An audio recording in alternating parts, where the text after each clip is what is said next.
Imagine living in a world where pain was not just punishment, it was entertainment. A world where justice was measured not by fairness, but by how long you could survive inside a device built to break every part of you. Today, we're stepping into the dark side of history to uncover the most terrifying medieval torture devices ever created. But I warn you, once you hear how they worked, you'll never forget them.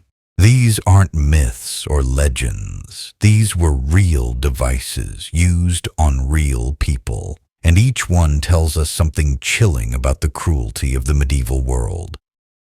One of the most infamous devices was the Iron Maiden. From the outside, it looked like a coffin shaped like a human body, but inside, it was lined with sharp spikes. Victims were locked inside, and the spikes pierced their body, slowly, deliberately, and often fatally. While some historians argue it may have been exaggerated later, the legend of the Iron Maiden became a symbol of medieval brutality. Perhaps the most feared of all was the rack. Victims were tied by their hands and feet, then slowly stretched by turning wooden rollers. Every click of the wheel pulled the body tighter, dislocating shoulders, tearing muscles, and snapping bones. The worst part, victims often survived long enough to endure unimaginable agony, sometimes begging for death that didn't come quickly. With an innocent name but a horrific purpose, the Judas cradle was a triangular wooden seat with a sharp point at the top. The victim was lowered onto it, their entire weight pressing down on the sharp pyramid.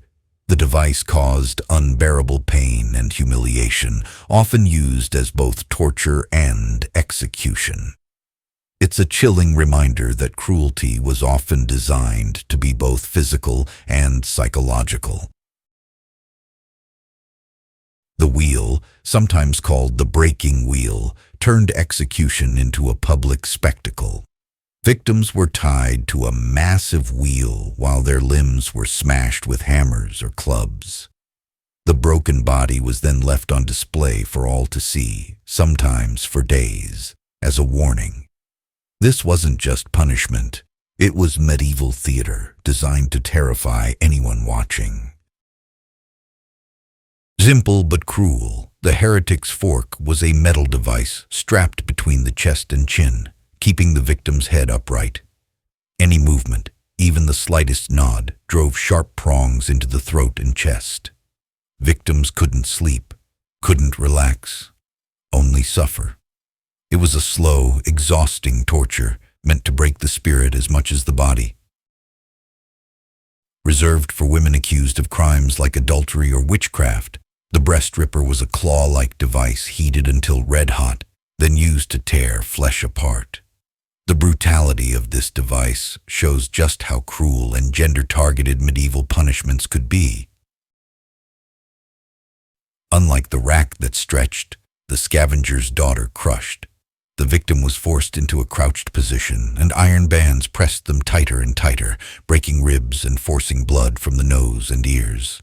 It was a device of pressure and suffocation, quiet but devastating. These devices may sound like the stuff of nightmares, but for people in the Middle Ages, they were very real. They reveal a time when fear was used to control societies, and pain was considered a form of justice. Today, we look back in horror, but perhaps also with a lesson that cruelty, once normalized, can spread faster than we realize. So the next time you think about the romance of medieval castles and knights, remember, there was also a darker side lurking in the shadows. Thanks for watching. If you found this glimpse into medieval history chilling, make sure to like this video, subscribe for more dark history, and share your thoughts in the comments. Which of these devices terrified you the most? Until next time, stay curious and stay cautious.